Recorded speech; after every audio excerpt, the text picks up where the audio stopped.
ଆପଣମାନଙ୍କୁ ସ୍ୱାଗତ ଆମ ସୁମନ ଯୋଜନା ଆଲର୍ଟ ଚ୍ୟାନେଲରେ।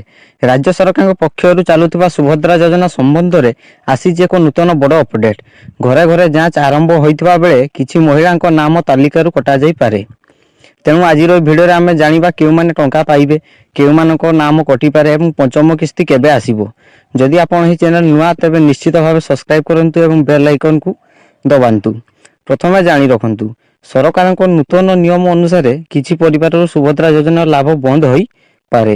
ଯଦି ଆପଣଙ୍କ ଘରେ 4 ଚକିଆ ଗାଡ଼ି, କାର୍, ଟ୍ରକ୍, ଟ୍ରାକ୍ଟର ଆଦି ଅଛି, ତେବେ ଆପଣଙ୍କ ନାମ କଟାଯାଇପାରେ। ଯଦି ଆପଣ ଇନକମ୍ ଟ୍ୟାକ୍ସ ଦେଉଛନ୍ତି, ତେବେ ମଧ୍ୟ ଏହି ଯୋଜନାରୁ ବାହାରି ଯିବେ। ଯଦି ଆପଣ ଧାନ ବିକ୍ରୟ ପଞ୍ଜୀକରଣ କିମ୍ବା କୃଷକ ପଞ୍ଜୀକରଣ କରିଛନ୍ତି, ତେବେ ମଧ୍ୟ ଲାଭ ମିଳିବା ସମ୍ଭାବନା କମ୍। ଯଦି ଆପଣଙ୍କ ବୟସ 60 ବର୍ଷ ଠାରୁ ଅଧିକ, ତେବେ ସୁଭଦ୍ରା ଯୋଜନାରୁ ବାହାରି ଯିବେ ଏବଂ ଅନ୍ୟ ଭତ୍ତା ଯୋଜନାରେ ଯୋଡ଼ାଯିବେ। ଯଦି ଆପଣ ପେନ୍ସନ୍ କିମ୍ବା ସ୍କଲାରସିପ୍ ନେଉଛନ୍ତି 1500 ଟଙ୍କା କିମ୍ବା ତାଠାରୁ ଅଧିକ, ତେବେ ମଧ୍ୟ ସୁଭଦ୍ରା ଟଙ୍କା ମିଳିବ ନାହିଁ। ଯଦି ଉପରୋକ୍ତ କୌଣସି କାରଣ ଆପଣଙ୍କ ପାଖରେ ଅଛି, ତେବେ ସମୟରେ ସେଥିରେ ସଂଶୋଧନ କରନ୍ତୁ। ଯଦି ଆପଣ ଯୋଗ୍ୟ ହୋଇଥିଲେ ମଧ୍ୟ ଟଙ୍କା ପାଇନାହାନ୍ତି, ନିଜର ବ୍ୟାଙ୍କ ଆକାଉଣ୍ଟରେ UKYC ଅପଡେଟ୍ କରନ୍ତୁ, DBT ଇନାବଲ୍ କରନ୍ତୁ, ଆଧାର ଲିଙ୍କ ରହିଛି କି ନାହିଁ ଚେକ୍ କରନ୍ତୁ। ଏପ୍ରିଲ 1, 2024 ଠାରୁ ଏପ୍ରିଲ 30, 2024 ପର୍ଯ୍ୟନ୍ତ ନୂତନ ଆବେଦନ ଆରମ୍ଭ ହୋଇଛି।